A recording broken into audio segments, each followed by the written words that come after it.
Regular cornbread is great, but jalapeno cornbread with cilantro, red onion, and vegan compound butter is even better. Trust me, this is very easy to make, even non-bakers can handle it. You start by combining flaxseed meal with water and setting it aside for a few minutes. This mixture is known as a flax egg and works to replace eggs in vegan baking. Next, you combine all the dry ingredients like flour, cornmeal, baking powder, etc. When the flax is thickened, add the rest of the wet ingredients, which are non-dairy milk, oil, and maple syrup. To this, I'm also adding diced onion, chopped pickled jalapenos, and cilantro, which will add a ton of flavor.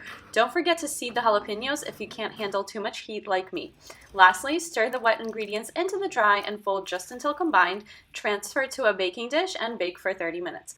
While the cornbread is baking, make the compound butter. I've partnered with Wesson to try their new plant-based butter, which is super soft and spreadable and easy to combine with other ingredients to make a flavored butter like this one. After measuring out the butter, I'm adding sun-dried tomatoes, cilantro, jalapenos again, and a bit of maple syrup too.